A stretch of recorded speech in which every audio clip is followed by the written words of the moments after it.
This is a Fox News Alert. I'm Brett Baer in Washington. The testimony before the testimony.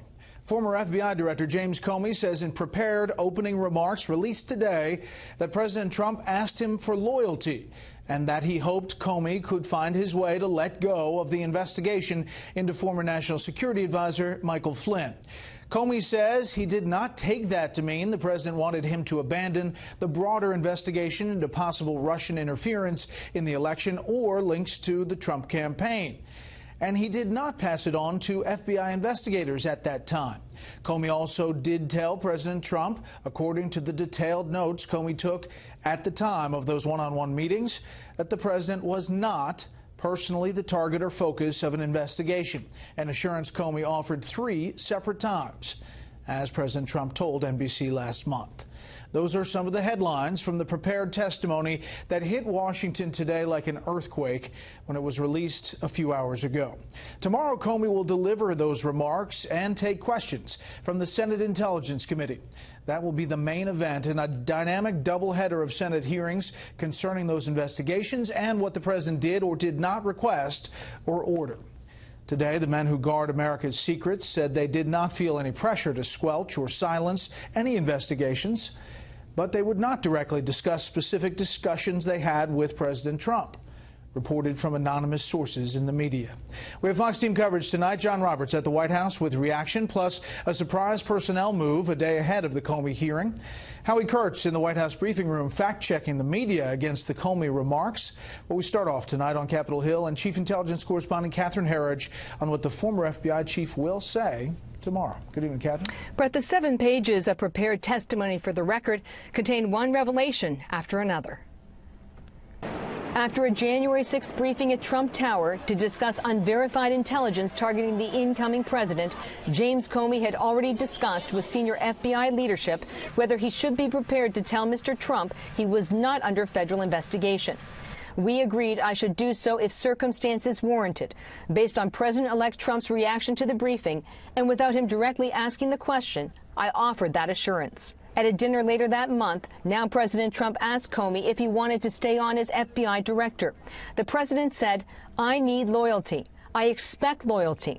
I didn't move, speak, or change my facial expression in any way during the awkward silence that followed, Comey writes. We simply looked at each other in silence. Later in the conversation, the president returned to the subject. I need loyalty. I replied, you will always get honesty from me.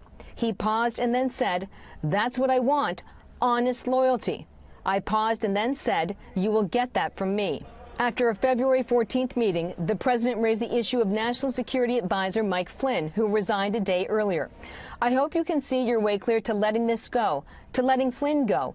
He is a good guy. I hope you can let this go. Comey stated, I had understood the president to be requesting that we drop any investigation of Flynn in connection with false statements about his conversations with the Russian ambassador in December. I did not understand the president to be talking about the broader investigation into Russia or possible links to his campaign. Comey continued, it was very concerning, given the FBI's role as an independent investigative agency. The FBI leadership team agreed with me that it was important not to infect the investigative team with the president's request, which we did not intend to abide. We also concluded that, given that it was a one-on-one conversation, there was nothing available to corroborate my account. In March, Comey made a rare public statement. I have been authorized by the Department of Justice to confirm that the FBI, as part of our counterintelligence mission, is investigating the Russian government's efforts to interfere in the 2016 presidential election. About 10 days later, Comey got a call from the president where he described the investigation as a cloud impairing his ability to act on behalf of the country. He asked what we could do to lift the cloud.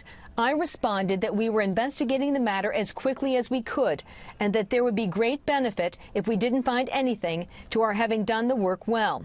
He agreed, but then re-emphasized the problems this was causing him.